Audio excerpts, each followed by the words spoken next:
Halo Kanya Muda, balik lagi dengan saya Patrio dari IBS 105,9 FM dan kita kembali di program Lessons Learned. Belajar bisa dari mana aja. Dan di episode kali ini kita akan mencoba belajar dari sebuah anime yang lagi hot banget ya hari ini, yaitu adalah Tokyo Revengers. Nah, konten kali ini mungkin lebih tepat buat kalian yang udah pernah nonton Tokyo Revengers walaupun nggak sampai semua. Buat kalian yang belum nonton Tokyo Revengers, mungkin konten ini bisa dijadikan intro, pengenalan, nggak spoiler-spoiler banget kok. Jadi buat intro pengenalan, kayaknya asik nih aku mau nonton. Oke, without further ado, kita akan ngebahas pelajaran hidup apa aja yang bisa kita ambil dari anime yang satu ini. Buat kalian, jangan ragu juga, kalian bisa utarain pelajaran-pelajaran yang mungkin dari sudut pandang yang berbeda dari aku, ditaruh di komen, dan mungkin kita bisa discuss di sana. Yuk! Buat kalian yang udah nonton Tokyo Revengers pasti tahu ya gambaran besar dari storyline-nya si Tokyo Revengers ini, gimana Takemichi bisa time leap kembali ke masa lalu, back and forth, masa depan, masa lalu, ke masa depan, masa lalu, berkat Naoto si adiknya Hinata, dan berusaha menyelamatkan si Hinata mantan pacarnya agar tidak terlibat di peperangan antar geng sehingga terbunuh. Oke, aku udah nonton sampai di episode 13 juga, dan mungkin di sini kita bisa sharing ya, diskusi bareng tentang apa sih, kenapa sih anime ini bisa rame banget, dan kenapa ini bisa relate sama kehidupan kita. Yang pertama, ada beberapa alasan bukan non teknis ya, ada beberapa alasan di luar anime itu sendiri kenapa Tokyo Revengers ini bisa lagi hot banget di Indonesia. Yang pertama adalah tema dari isekai atau reinkarnasi atau ke dunia lain, kesempatan kedua. Pokok tema kesempatan kedua ini lagi hot-hotnya di kalangan anime dan manga. Jadi seperti yang diketahui, Takemichi ini punya kemampuan time leap. Jadi kalau masuk di kategori anime atau manga, mungkin harusnya masuk di reinkarnasi. Jadi tema anime yang seperti ini memang lagi digandrungi banget, di mana main karakter dikasih kesempatan kedua, kemudian harapannya bisa merubah sesuatu. Jadi dari sisi tema aja memang udah sesuai dengan tren. Yang kedua adalah adanya channel Muse Indonesia. Jadi channel Muse Indonesia ini buka channel di YouTube yang sifatnya dia itu sebenarnya mendistribusikan anime-anime, dia udah punya izinnya, kemudian didistribusikan lewat YouTube. Kalau dulu-dulunya, kita kalau mau resmi nonton anime kan kita mesti subscribe ke platform lain, berbayar, gimana gitu. Atau kadang ada pirate, kita nonton di web-web yang host anime-anime, walaupun di sana sebenarnya membaca. Tapi sejak ada Muse Indonesia, kalangan umum pun jadi bisa nonton anime lewat YouTube. Sementara YouTube itu hampir selalu kita buka tiap harinya sekarang. Jadi dua faktor ini tema yang udah sesuai dengan tren saat ini, reinkarnasi, plus adanya channel Muse Indonesia ini memfasilitasi Tokyo Revengers bisa dilihat oleh banyak orang. Dan ketika story-nya itu cukup interesting, maka ramelah anime itu. Itulah yang terjadi dengan Tokyo Revengers kali ini.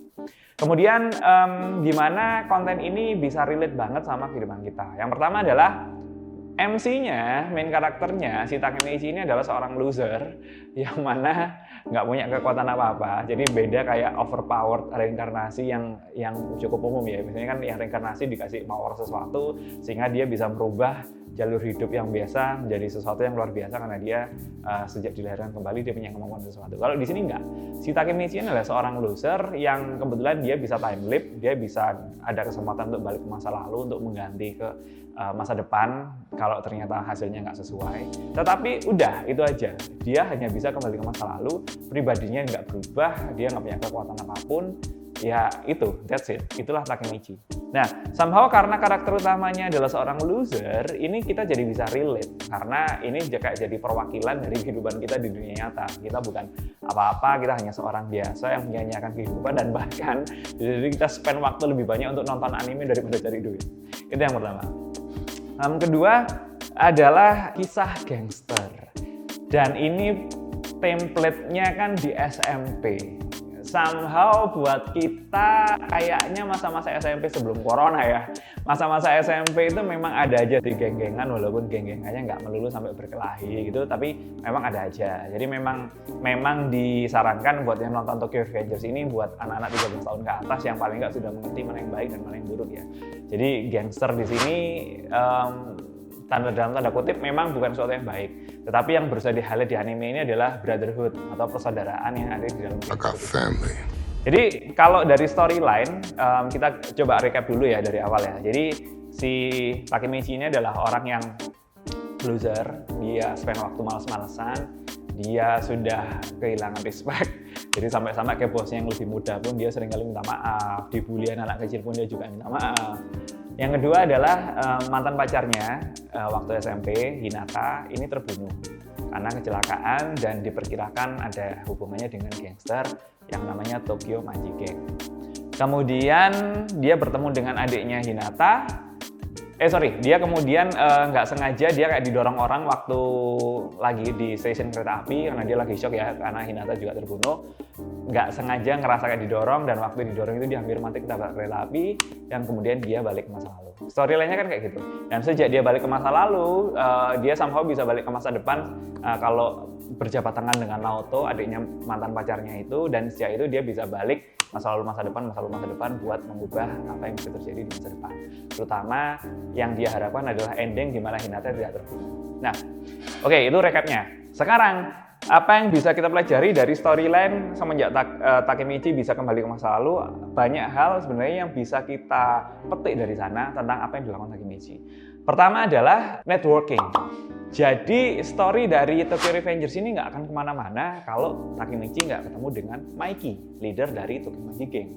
Dan networking di sini ini memang unsur elemen kebetulan itu memang sangat diperlukan ya. Kita dalam kehidupan nyata kalau kita mau networking, kita mau kenalan sama orang-orang penting, kita mau apa, memang kita harus memungkinkan diri di lingkungan yang orang penting tadi ada. Dan memang kita nggak bisa serta-merta ujuk-ujuk bisa kenalan sama orang penting tadi. Memang harus disertai dengan kebetulan. Tapi semakin sering kita berada di lingkungan si orang penting yang ingin kita deketin tadi, memang potensi kebetulan kita jadi kenal sama dia itu lebih banyak. Apalagi kalau kita bisa impress si orang penting ini. Dan kebetulan dengan beradanya si Takemichi ini di lingkungan para gangster, ini sudah mendekatkan dia ke Mikey. Dan kejadian di mana Takemichi ini nggak main-main ketika digebukin oleh preman-preman SMP. Jadi kebayang ya, kalau kita waktu SMP itu kan paling ya hobinya cuma berantem buat main-main, nunjukin kalau kita itu kuat. Tapi begitu disuruh, mohon maaf, kayak membunuh sampai mati, duel hidup atau mati, ya mereka nggak berani karena mereka anggap ini cuma main-main buat nunjukin apa yang lebih superior. Takemichi hadir ke lingkungan gangster dengan mental hidup atau mati gitu loh. Kalau kamu mau menang dari aku, kamu harus membunuh aku. Itu yang mental yang dibawa Takemichi. Dan somehow mental itulah yang membuat kebetulan si Takemichi bisa kenal dengan Mikey ini terjadi.